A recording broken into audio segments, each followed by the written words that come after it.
నమస్కారం. మానస కార్యక్రమానికి మీ అందరికీ స్వాగతం. నా పేరు సాయి ప్రసాద్. నేను ఒక entrepreneur, personality development and life skills trainer. అయితే ఈరోజు మనం చర్చించుకునే అంశం ఏంటంటే ఆంటర్ప్రెన్యూర్షిప్ డెవలప్మెంట్. ఆంటర్ప్రెన్యూర్షిప్ డెవలప్మెంట్ని మనం తెలుగులో ఏమంటాం అంటే జనరల్గా వ్యవస్థాపక తత్వ లక్షణం అంటాం, అభివృద్ధి అని అంటాం. అయితే ఈ వ్యవస్థాపక అభివృద్ధిని మనం ఎలా పెంపొందించుకోవాలనేదే ఈనాటి అంశం. ఈరోజు అందరూ చూస్తే ఈరోజు నా అంశం ప్రత్యేకంగా విద్యార్థులకు సంబంధించిందనమాట. సో విద్యార్థులు చాలా క్రమశిక్షణతో వినాలని కోరుకుంటున్నాను నేను. అయితే ఈ టాపిక్లో మనం డిస్కస్ చేసుకోబోయేది ఏంటంటే ప్రతి విద్యార్థి, ప్రతి పేరెంట్ 10th అయిపోగానే ఇంటర్మీడియట్ అయిపోగానే డిగ్రీ లేదా degree or BTech or anything, BTech అయిపోగానే లేదా ఉద్యోగం అన్న దూరంలోనే పోతున్నారు. ప్రతి విద్యార్థి, ప్రతి తల్లిదండ్రి ఎలా ఆలోచిస్తున్నారంటే మా వాడికి మంచి మార్కులు వస్తే చాలు, లేదా మా వాడికి ఒక మంచి ఉద్యోగం వస్తే చాలు అన్న ధోరణిలోకి పోతున్నారు. అయితే ఇది ఎంతవరకు కరెక్ట్, ఎంతవరకు రాంగ్ అనేది కాదు. ఇక్కడ నా ప్రత్యేకమైన కాన్సన్ట్రేషన్ ఏంటంటే ఆ ధోరణి అనేది మారాలి. ఎందుకు అనంటే ఆంటర్ప్రెన్యూర్షిప్, ఇప్పుడు వ్యవస్థాపక తత్వం అనేది ఒక ఆర్గనైజేషన్ని బిల్డ్ చేసుకోవడం. అసలు ఆంటర్ప్రెన్యూర్ అంటే ఎవరిని అంటారు? ఆంటర్ప్రెన్యూర్ అని ఎవరంటారు అంటే ఒక ఆర్గనైజేషన్ని బిల్డ్ చేసిన వాళ్ళని ఆంటర్ప్రెన్యూర్ అంటారు. అయితే ఇది కొత్త కాన్సెప్ట్ అనేది కాదు మన భారతదేశానికి. ఇది ఎప్పటి నుంచో ఉన్న కాన్సెప్ట్ ఇది. కాకపోతే మన ఇప్పుడున్న మార్కెట్ చూసుకుంటే, ఇప్పుడున్న సినారియో చూసుకుంటే చాలామంది యూత్ కానీ స్టూడెంట్స్ కానీ జాబ్స్ పరంగా వెళ్తున్నారు అనమాట. అయితే జాబ్స్ వెళ్ళడం మంచిదే, నేను కాదనట్లేదు, అది మన బ్రెడ్ అండ్ బటర్. కాకపోతే మన థింకింగ్ అనేది ఇంకా పెంపొందించుకోవాలి. అది ఎలా పెంపొందించుకోవాలో ఇప్పుడు నేను చెప్తాను. ఆ ఆంటర్ప్రెన్యూర్షిప్ డెవలప్మెంట్ అనేది మనం ఎలా మన మైండ్లోకి ఎలా తీసుకురావాలి, అసలు ఏ లక్షణాలు మనం పెంపొందించుకోవాలి, ఆ ఆంటర్ప్రెన్యూర్షిప్ గురించి మనం కొద్దిగా తెలుసుకుందాం. ఫస్ట్ పాయింట్ ఏంటి అంటే మనకు the ability to think big అనేది ఉండాలి. అంటే ఏదైనా ఒక విషయాన్ని చిన్నదిగా కాకుండా పెద్దగా ఆలోచించే విధానంగా మనం ఆ విధంగా మనం ముందుకెళ్ళాలి. అంటే నా ఉద్దేశం ఏంటంటే thinking big is a very important thing ఈ ఆంటర్ప్రెన్యూర్షిప్ డెవలప్మెంట్లో. కాకపోతే ఇక్కడ అందరికీ చిన్నపాటి థింకింగ్తో ప్రతి విషయాన్ని నాకు ఇది వస్తే చాలు, నాకు ఇదే సాటిస్ఫైడ్, నాకు ఈ జాబ్ వస్తే చాలు అన్న ధోరణిలోకి వెళ్ళి అక్కడే వాళ్ళ లైఫ్ ఆగిపోతుందన్నమాట. అయితే ఇక్కడ అది కాదనమాట. మనం ఏం చేయాలి అని అంటే ఏదైనా ఇప్పుడు మనంతలో మనం సొంతంగా ఒకటి క్రియేట్ చేసుకొని, మనంతలో మనం ఒక మార్కెట్ ప్లేస్ క్రియేట్ చేసుకొని, మనంతలో మనం ప్రూవ్ చేసుకునే విధంగా మనం ముందుకెళ్ళాలి. అయితే ఫస్ట్ పాయింట్, దీనికి ఒక ఎగ్జాంపుల్ ఇస్తాను మీకు. ఇప్పుడు మనం చాలామంది చూస్తూ ఉంటాం స్ట్రీట్స్లో కానీ ఎక్కడైనా కానీ, స్ట్రీట్ చివర ఒక ఆయా ఇడ్లీలు వేస్తూ ఉంటుంది. అయితే ఆ ఇడ్లీ కాస్ట్ వచ్చేసి 5 రూపీస్ ఇడ్లీ. అదే ఇడ్లీ ఒక చిన్న మాడిఫైడ్ గరాజ్లో అదే ఇడ్లీ ఎవరో ఒకరు సేమ్ ఇడ్లీని మనకు 15 రూపాయలకు అమ్ముతారు.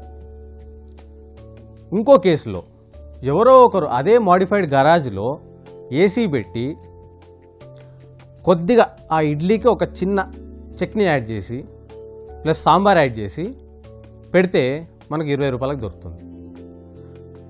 ఎవరో ఒకరు అదే ఇడ్లీని ఈ మామూలు చట్నీతో పాటు గ్రీన్ చట్నీ యాడ్ చేసి కొద్దిగా ఎవరో ఒకరు సపరేట్గా ఒక మనిషి వచ్చి మన ఆర్డర్ తీసుకొని ఇంకో ఎవరో వచ్చి మన ఆర్డర్ని సర్వ్ చేస్తారు కదా, అప్పుడు ఆ టైపు బిజినెస్ మెన్ వాళ్ళు మనకు ఎంత అంటే ఒక 30 రూపాయలకు అమ్ముతారు ఇడ్లీ.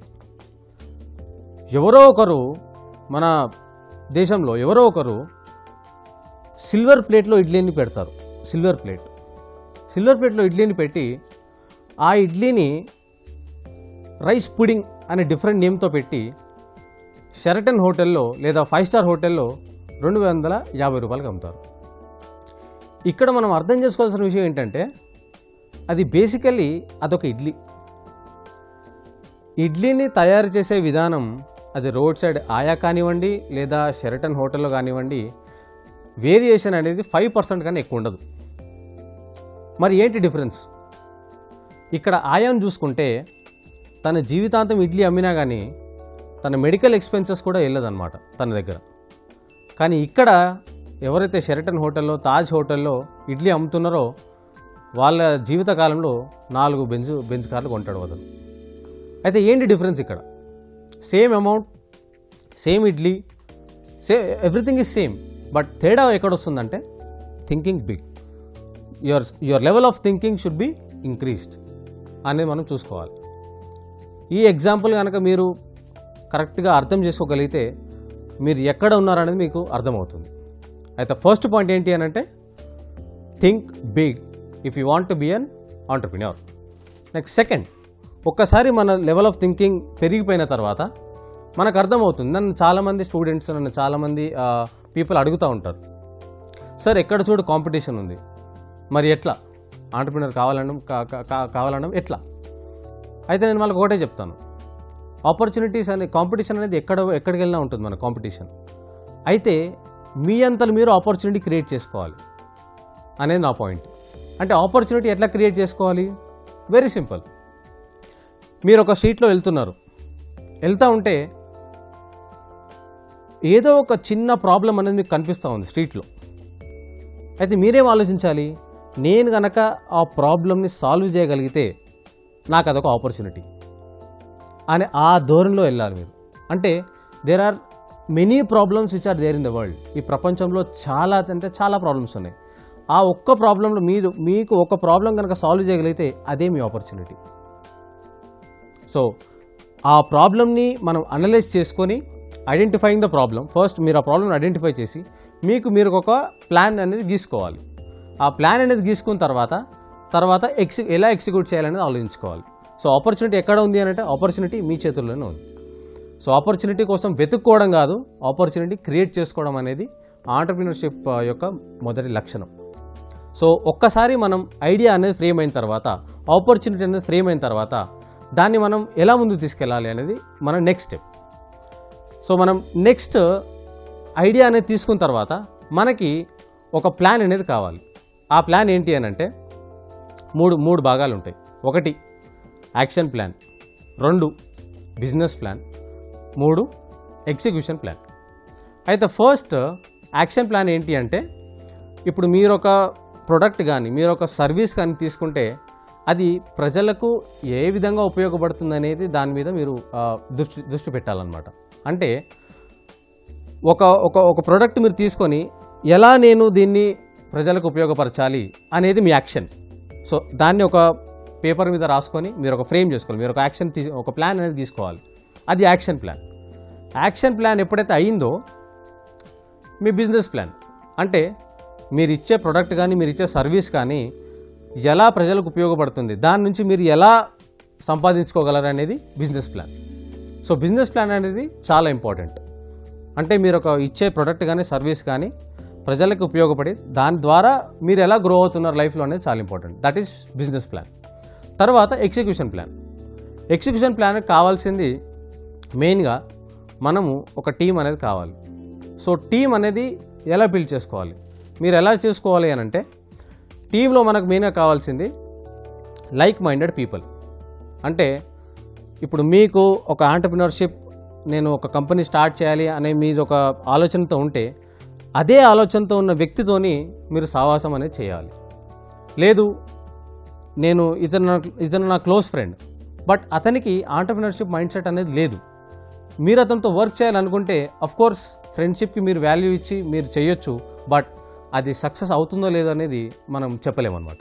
సో మీరు ఏ పని చేయాలంటే మీ సేమ్ మైండ్ సెట్తో ఉన్న ప్రజలు ఎవరైతే ఉంటారో వాళ్ళతోనే మీ టీం అనేది ఫామ్ చేసుకోవాలి ఫస్ట్ థింగ్.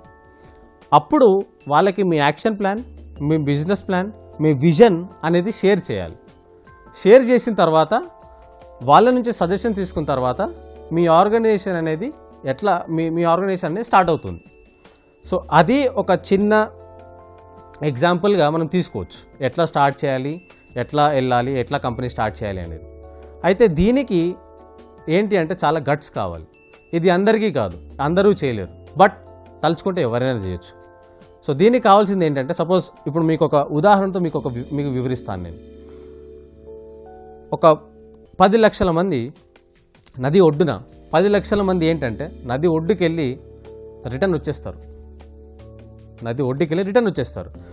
ఆ 10 లక్షల మందిలో 1,00,000 మంది మాత్రమే వేవ్స్, ఆ వాటర్ వేవ్స్ అనేది ఫీల్ అవుతారనమాట. ఆ 1,00,000 మంది 10 లక్షల మందిలో 1,00,000 మంది మాత్రమే ఆ వేవ్స్ అనేది ఫీల్ అవుతారు.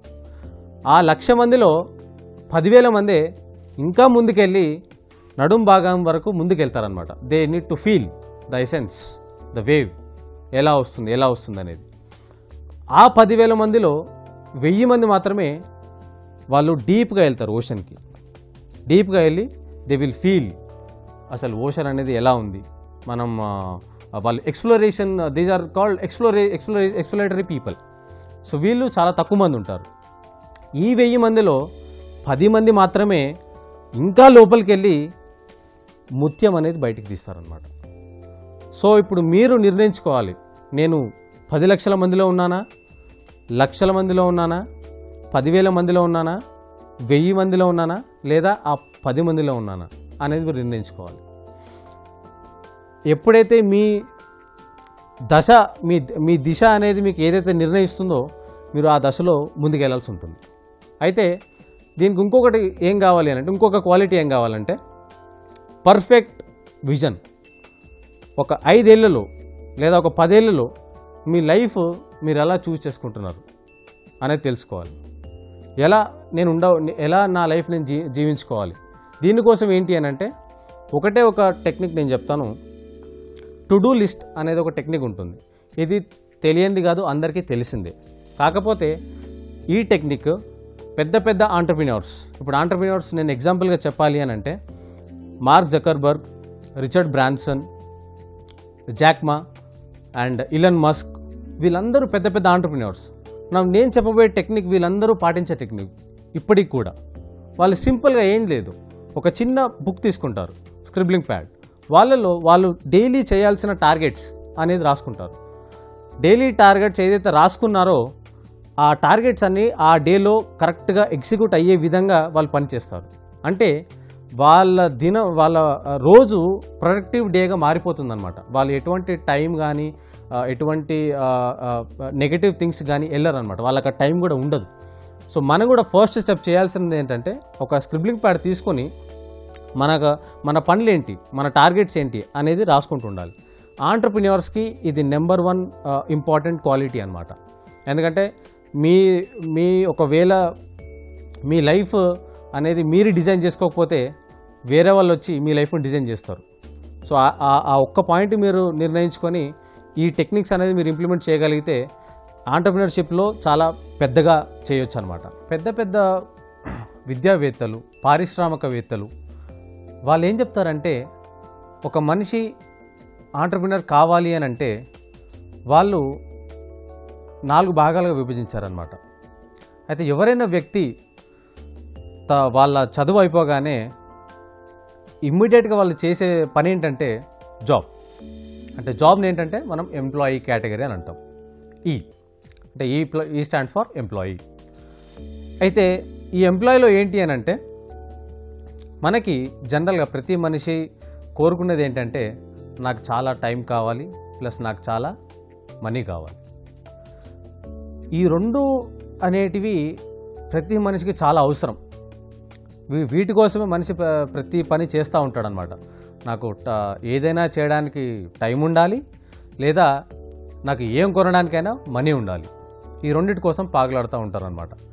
అయితే ఈ ఎంప్లాయీ అనే సెక్టర్ మనం చూసుకుంటే ఎంప్లాయ్మెంట్లో జనరల్గా ఏదైనా ఆఫీస్లో చేరితే కానీ మనం పొద్దున 9 గంటలకు లేదా 8 గంటలకు స్టార్ట్ అయ్యి సాయంత్రం వచ్చేసరికి 7 లేదా 8 గంటలకు వచ్చేస్తాం. అంటే ఆల్మోస్ట్ ఆల్ మన సగం రోజు ఆఫీస్లోనే అయిపోతుంది. మన మైండ్లో చాలా ఐడియాస్ ఉంటాయి, కానీ అవి ఇంప్లిమెంట్ చేసే టైం ఉండదు. అందుకని చాలామంది ఏం చేస్తారు అని అంటే పార్ట్ టైం జాబ్స్ తీసుకొని వాళ్ళ ఎవరైతే డ్రీమ్ ఉందో, వాళ్ళకి ఏదైతే విజన్ ఉందో వాళ్ళకి చేస్తూ ఉంటారు. అయితే ఈ ఎంప్లాయ్మెంట్ అనే సెక్టర్లో మన డ్రీమ్స్ కానీ మన గోల్స్ కానీ అచీవ్ చేయడం కొద్దిగా కష్టం అన్నమాట. ఇంకో రియాలిటీ ఫ్యాక్ట్ ఏంటంటే మనకు ఉన్న కోరికలను నిజం చేసుకోవడానికి ఎంప్లాయ్మెంట్ సెక్టర్ అనేది ఇట్స్ నాట్ సఫిషియంట్ అనేది నా అభిప్రాయం. ఎందుకు అంటే మనకు మంత్ ఎండ్లో శాలరీ వస్తుంది, మనకు చాలా ఖర్చులు ఉంటాయి, మన సేవింగ్స్ పర్సంటేజ్ అనేది చాలా తక్కువగా ఉంటుంది ఎంప్లాయ్మెంట్ సెక్టర్ చూసుకుంటే. సో దీనిలో మనకు time freedom and money freedom అనేది కొద్దిగా కష్టం దీంట్లో రావడం. ఇది ఫస్ట్ సెక్టర్. సెకండ్ సెక్టర్లో చూసుకుంటే మనకు ఎస్ అంటే ఏంటంటే స్మాల్ బిజినెస్. ఈ స్మాల్ బిజినెస్లో ఏంటంటే ఇప్పుడు మీకు ఉదాహరణ కావాలంటే స్మాల్ బిజినెస్ ఎవరు అని మీకు ఉదాహరణ కావాలంటే ఒక డాక్టర్, ఒక ఇంజనీర్, ఒక లాయర్, ఒక చార్టెడ్ అకౌంటెంట్, ఒక కిరాణా షాప్. సో వీళ్ళందరూ స్మాల్ బిజినెస్ మెన్ కేటగిరీ కిందకి వస్తారు. అయితే వీళ్ళేంటి, ఇదంతా పర్సన్ సెంట్రిక్ అనమాట. పర్సన్ సెంట్రిక్ అంటే వ్యక్తిగత వ్యాపారాలు. అంటే ఇప్పుడు తన వ్యాపారం నడవాలి అని అంటే తాను ఉండడం ఖచ్చితంగా ఉండాలి. తన వ్యాపారం నడవాలి అని అంటే దీంట్లో మరి ఎంప్లాయ్మెంట్ సెక్టర్తో చూసుకుంటే ఈ స్మాల్ బిజినెస్ సెక్టర్లో చూసుకుంటే ఏది మంచిది? ఆబ్వియస్లీ మనకు మనీ పరంగా చూసుకున్నా, టైం పరంగా చూసుకున్నా ఎంప్లాయ్మెంట్తో పోల్చుకుంటే స్మాల్ బిజినెస్, సొంత బిజినెస్ అనేది ఎప్పటికైనా బెటరే. కాకపోతే ఏంటంటే ఇక్కడ దీంట్లో కూడా టైం ఫ్రీడమ్, మనీ ఫ్రీడమ్ అనేది కష్టం ఈ రియాలిటీ వరల్డ్లో చూసుకుంటే. ఇంకో వర్జన్ ఏంటంటే థర్డ్ కేటగిరీ ఏంటంటే బి అంటే బిగ్. ఎస్ అంటే స్మాల్ ఉన్నప్పుడు బి అంటే బిగ్ బిజినెస్ మ్యాన్. ఈ బిగ్ బిజినెస్ మ్యాన్లో మనకు ఎవరెవరు కనిపిస్తారు? ఇమ్మీడియట్గా మన ఇండియాలో చూసుకుంటే బిగ్ బిజినెస్ మ్యాన్ పీపుల్ చాలామంది ఉన్నారు, లైక్ టాటా బిర్లా, అంబానీ. సో వీళ్ళందరూ చేసేది బిగ్ బిజినెస్ అన్నమాట. అయితే ఈ బిగ్ బిజినెస్కి స్మాల్ బిజినెస్కి తేడా ఏంటి? ఇట్స్ నాట్ అబౌట్ ప్రాఫిట్స్ కాదు, మనీ కాదు. స్మాల్ బిజినెస్లో మనకు కావాల్సింది, మనకు వాళ్ళు చేసేది ఏంటంటే ఇట్స్ అ పర్సన్ సెంట్రిక్. అంటే మనిషి లేనిదే అక్కడ వ్యాపారం నడవదు, తాను లేనిదే తన వ్యాపారం అనేది నడవదు. అదే బిగ్ బిజినెస్లో ఏంటంటే సిస్టమ్ సెంట్రిక్. అంటే తను ఒక సిస్టమ్ అనేది క్రియేట్ చేస్తాడనమాట. ఒక సిస్టమ్ అనేది క్రియేట్ చేసి ఎప్పుడైనా సరే మనిషి తప్పు చేస్తుంది. ఇప్పుడు మనిషి గ్రోత్తో పోల్చుకుంటే సిస్టమ్ గ్రోత్ అనేది చాలా ఎక్కువగా ఉంటుంది. సిస్టమ్ అంటే ఏంటి? అది కూడా ఒక గ్రూప్ ఆఫ్ పీపులే, వాళ్ళు కూడా మనుషులే, వీళ్ళు కూడా మనుషులే. కాకపోతే ఇది ఏంది? ఓన్లీ పర్సన్ సెంట్రిక్, అది సిస్టమ్ సెంట్రిక్. సిస్టమ్ సెంట్రిక్ వల్ల లాభాలేంటి? సిస్టమ్ సెంట్రిక్ అంటే ఏంటంటే మీరు ఇప్పుడు ఎక్కడికైనా వెకేషన్కి వెళ్ళినా కానీ, లేదంటే మీరు ఏదైనా పని వచ్చి వేరే దేశాలకు వెళ్ళినా కానీ, లేదంటే మీ సొంత పనులు మీరు చూసుకుంటున్నా కానీ మీ బిజినెస్, మీ వ్యాపారం అనేది గ్రోత్ అవుతూ ఉంటుంది కానీ ఎప్పుడూ డౌన్ అవ్వదు. ఎందుకంటే మీరు ఒక సిస్టమ్ అనేది సెట్ చేశారనమాట. ఆ సిస్టమ్ అది చూసుకుంటూ ఉంటుంది. ఫర్ ఎగ్జాంపుల్ చెప్పాలి అని అంటే మార్క్ జకర్బర్గ్ అనేది అందరికీ తెలుసు, ఫేస్బుక్ సృష్టికర్త. అతను దేశాలు ఇప్పటివరకు చాలా దేశాలు తిరిగాడు. అతను ఎప్పుడు ఫేస్బుక్ ఆఫీస్లో అనేది ఉండడం చాలా తక్కువ. అయితే ఫేస్బుక్ ఆఫీస్లో లేడు, బట్ తన పని మీద ఎన్నో దేశాలతో తిరుగుతున్నా కానీ ఆ ఫేస్బుక్ అనేది గ్రో అవుతుంది కానీ డిక్రీస్ అవ్వట్లేదు. అంటే దాని అర్థం ఏంటంటే తను ఒక సిస్టమ్ అనేది క్రియేట్ చేసుకున్నాడు అనమాట. సో ఇక్కడ మనం ఆలోచించాల్సిన పాయింట్ ఏంటంటే మనం కూడా ఒక మన సొంత ఆర్గనైజేషన్ అనేది స్టార్ట్ చేయాలి అనుకుంటే మనం కూడా ఒక సిస్టమ్ అనేది క్రియేట్ చేసుకోవాలి. సిస్టమ్ క్రియేషన్ అనేది చాలా ఇంపార్టెంట్ ఈ రోజుల్లో చూసుకుంటే. ఎందుకంటే పాత రోజుల్లో మనకు సిస్టమ్స్ అనేవి ఏం లేవు, ఇంత టెక్నాలజీ అనేది కూడా లేదు. ఇప్పుడు చాలా టెక్నాలజీ వచ్చేసింది. సో ఏదైనా ఆర్గనైజేషన్ మీరు స్టార్ట్ చేయాలి అని అనుకుంటే మేక్ ష్యూర్ దట్ అది సిస్టమ్ ఓరియంటెడ్గా వర్క్ అయ్యేలాగా చూసుకోండి. అది చాలా అంటే చాలా ఇంపార్టెంట్. ఇంకా లాస్ట్ వచ్చేసి మన ఎంటర్‌ప్రెన్యూర్‌షిప్లో కేటగిరీలో చూసుకుంటే లాస్ట్ వచ్చేసి ఐ అంటే ఇన్వెస్టర్. వీళ్ళు ఓన్లీ 0.002% పాపులేషన్ మాత్రమే ఉన్నారు ఇన్వెస్టర్స్, పెద్ద ఇన్వెస్టర్స్. మనకు చాలా చిన్న ఇన్వెస్టర్స్ కూడా ఉన్నారు, కానీ పెద్ద ఇన్వెస్టర్స్ చూసుకుంటే 0.02% పాపులేషన్ మాత్రమే ఉన్నారు ఇన్వెస్టర్స్. ఇది అందరూ ఆశపడే, అందరూ చేరుకోవాల్సిన గమ్యం ఇన్వెస్టర్ అనేది. ఎందుకంటే ఇన్వెస్టర్స్ ఏం చేస్తారు? వాళ్ళ దగ్గర ఆల్రెడీ చాలా మనీ ఉంటుంది, వాళ్ళ దగ్గర ఆల్రెడీ చాలా టైం ఉంటుంది. వాళ్ళు ఏం చేస్తారు అని అంటే డిఫరెంట్ కంపెనీస్లో వాళ్ళు ఇన్వెస్ట్ చేస్తారు. అంటే ఇప్పుడు ఒక ఇన్ఫోసిస్ తీసుకోండి, ఒక విప్రో, ఒక కాగ్నిజెంట్ సాఫ్ట్వేర్ కంపెనీస్ చూసుకుంటే, సో ఇన్ఫోసిస్లో ఒక 100 కోట్లు, ఒక విప్రోలో ఒక 100 కోట్లు, వీళ్ళందరూ ఇట్లా ఇన్వెస్ట్ చేసి ఏదైతే ప్రాఫిట్స్ జనరేట్ చేస్తున్నాయో కంపెనీస్, దాంట్లో నాకు వాటా వస్తుంది. సో ఇక్కడ నాకు ఏమవుతుందంటే నేను మనీ కోసం వర్క్ చేయట్లేదు, బట్ మనీయే నా కోసం వర్క్ చేస్తుంది. సో అట్లా అండ్ ఐ కెన్ పాస్. నేనేంటంటే ఇప్పుడు నా ఇన్వెస్టర్స్ యొక్క నా బిగ్ బిజినెస్ మ్యాన్ అయితే నాది ఏదైతే నా సామ్రాజ్యాన్ని నేను క్రియేట్ చేసుకున్నానో అది నా జనరేషన్స్ కూడా నేను పాస్ చేయగలను. అదే ఇప్పుడు నేను ఒక ఎంప్లాయీ సెక్టర్ చూసుకుంటే, ఎంప్లాయీలు ఇప్పుడు నేను మేనేజర్ అయినా కానీ నా కొడుకు కానీ లేదా నా పిల్లలు కానీ ఎవరైనా కానీ మళ్ళీ వాళ్ళు స్టార్టింగ్ నుంచి రావాల్సిందే. అంటే I cannot pass my fortune, my level to my people, to my children. So ఇందులో ఏది కావాలో అనేది మీ ఇష్టం, మీరు డిసైడ్ చేసుకోండి. But current technology, current market చూసుకుంటే ప్రతి ఒక్కరూ ఆంటర్ప్రినర్షిప్ మీద వెళ్తున్నారనమాట. ఇప్పుడు మీరు చూసుకుంటే స్టార్టప్స్ అనేది చాలా వస్తున్నాయి ఇండియాలో. మన తెలంగాణలో టీ హబ్ అనేది చాలా ఏర్పడింది. It is doing fantastic. So ప్రతి ఒక్క స్టూడెంట్ ఈ విధంగా మనం ఆలోచించాలి. I'm not cutout for normal things. నేను విజయం సాధించగలను, నేను నా లైఫ్ని నేను పెద్దగా చేసుకోగలను అనేది ప్రతి ఒక్క విద్యార్థి ఆలోచించాల్సిన సమయం వచ్చింది. నార్మల్ జాబ్స్, నార్మల్ థింగ్స్ అనేది మీరు సెటిల్ అవ్వకండి. మీకు ఒకవేళ నార్మల్ జాబ్ వచ్చినా కానీ చేయండి, బట్ మీ డ్రీమ్స్, మీ గోల్స్ ఏవైతే ఉన్నాయో అవి నెరవేర్చుకోవడానికి this is the one stop solution which you have in your hands. అది మీ చేతుల్లోనే ఉంది చేసుకోవడానికి. సో నేను చెప్పొచ్చేది ఏంటంటే లాస్ట్లో ప్రతి ఒక్క విద్యార్థి, ప్రతి ఒక్క యూత్ తన ఆర్గనైజేషన్ స్కిల్ అనేది డెవలప్ చేసుకోండి, ఆ మైండ్ సెట్ అనేది డెవలప్ చేసుకోండి. దానివల్ల ఏమవుతుంది అంటే మీరు సొసైటీకి కాంట్రిబ్యూట్ చేయగలరు మీ సర్వీసెస్ ద్వారా. ఎట్ ద సేమ్ టైం మీరు మీ లైఫ్ని మీరు గ్రో చేసుకోగలరు. సో నేను ఇప్పుడు చెప్పిన టెక్నిక్స్ అన్ని, టాపిక్స్ అన్ని మీ అందరికీ ఉపయోగపడతాయని ఆశిస్తూ మీరు అందరూ లైఫ్లో సక్సెస్ కావాలని కోరుకుంటూ ఆల్ ద వెరీ బెస్ట్. నమస్కారం.